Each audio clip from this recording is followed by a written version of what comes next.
Mais il va falloir essayer de mettre un peu plus l'accent sur la protection de nos jeunes frères. Et ça, justement, le programme de la Renaissance nous le donne. Au niveau des assurances, au niveau des blessures, on a pas mal de gamins qui sont décédés aujourd'hui à l'entraînement, au sud des terrains, qui avaient des enfants. Les parents, qu'est-ce que les parents ont après ça? Et pourquoi je parle de la CNPS aujourd'hui? Parce que peu importe ce qui gagnait le petit, ses enfants ou sa femme ou sa conjointe doivent avoir une pension. Mais aujourd'hui, ce petit, enfin, ces gamins sont livrés à eux-mêmes. Son épouse aussi est livrée, aussi elle-même, elle doit se débrouiller. En gros, ils jouent au football et ils partent comme s'ils n'avaient rien fait. Donc, à vous, cher président, franchement, pour votre développement, pour le développement de vos clubs, que je sais que vous aimez énormément vos clubs, vous mettez énormément de vous-même.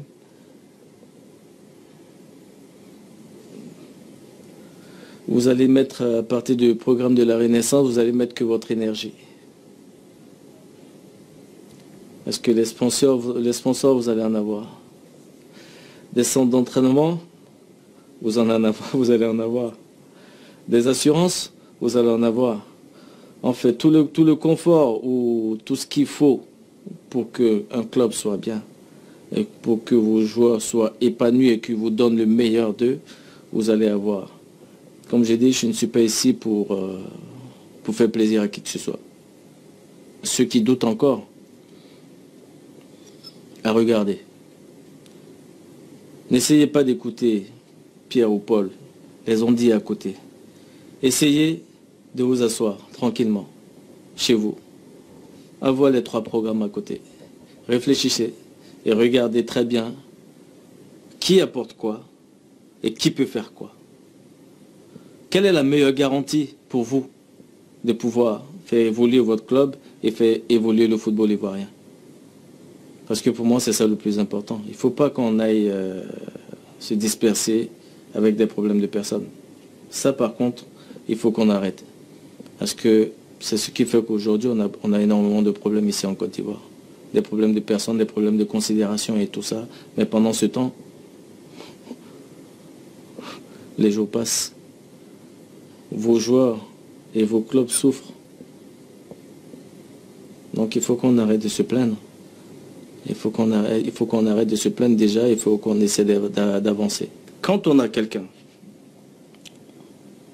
aujourd'hui, qui apporte son savoir-faire, qui apporte son vécu, qui apporte son carnet d'adresses, qui apporte des investisseurs, tout ce qu'il faut pour pouvoir, peut-être ça ne va pas régler tous les problèmes, mais pour pouvoir régler la plupart des soucis que nous avons, on ne peut que dire, je suis musulman, on ne peut que dire Amin à ça. Bonjour à tout le monde, je suis Baki Koné, ex-international ivoirien. Et j'ai entendu un journaliste dire qu'il y avait du plagiat quelque part. Je pense que ce journaliste-là devrait avoir honte. Parce que si depuis 2011, il y a un candidat qui avait parlé des problèmes qui existaient, et qu'aujourd'hui il trouve qu'il a à peu près le même programme qu'un candidat qui s'était présenté depuis 2011, ça veut dire que le football ivoirien a des sérieux problèmes depuis des années et que personne n'est là pour pouvoir les régler. Et on a quelqu'un qui a la motivation, qui a envie de pouvoir faire ça, et on va tous se mettre dessus pour le taper. Vous savez, à un moment donné, il faut savoir respecter. Je parle ça, c'est pas pour tout le monde. Il faut savoir respecter ceux qui ont lutté dur pour mettre le drapeau de la Côte d'Ivoire là, vraiment haut. Il faut pouvoir respecter. Partout, on respecte les légendes, ceux qui ont apporté au football. Je parle aussi de ma génération. Il faut pouvoir respecter tous ceux qui ont joué pour la Côte d'Ivoire. C'est pas en dénigrant, en criant, en cherchant des poux à certains, qu'on va pouvoir aider nos jeunes frères. J'espère en tout cas que tous ces présidents de clubs et tous ceux qui, ces groupements d'intérêt prendront conscience des difficultés que vivent ces acteurs-là. Les acteurs du football, les vrais acteurs du football. Et ils prendront conscience de l'apport que la Renaissance apporte à notre football pour pouvoir donner leur voix à Didier, pour pouvoir essayer de nous aider. Laissez-le essayer. Vous avez des problèmes, il va les régler. Il sera là pour pouvoir vous aider. Son programme est fait et les hommes qui sont avec lui vont pouvoir régler un peu tout ça. Vous vous êtes plaint depuis de nombreuses années, en fait, on va dire, depuis que je suis là. Il se plaignait à chaque fois qu'il va falloir augmenter les subventions.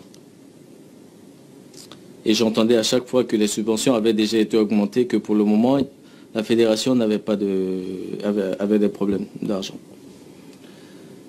Un candidat arrive qui double pratiquement la subvention, et aujourd'hui, malheureusement, tout le monde arrive à augmenter les subventions.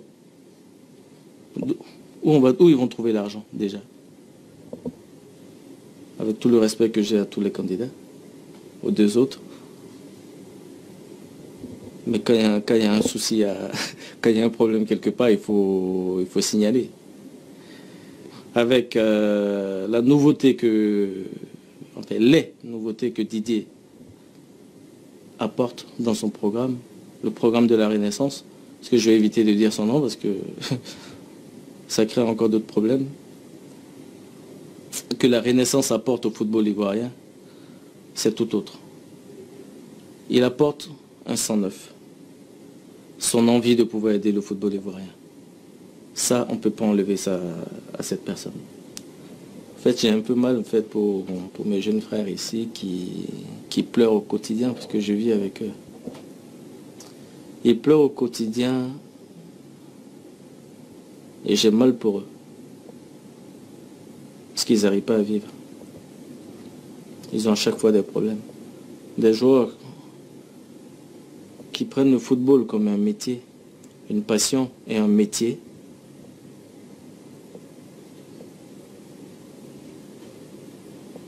Qu'ils pensent à leur propre avenir, à leurs enfants, à leurs familles qu'ils sont en train de construire. Quand je pense que ces petits n'auront même pas de retraite, enfin pour ceux qui vont passer toute leur carrière ici en Côte d'Ivoire, qui n'auront pas de retraite, ça me fait mal pour eux.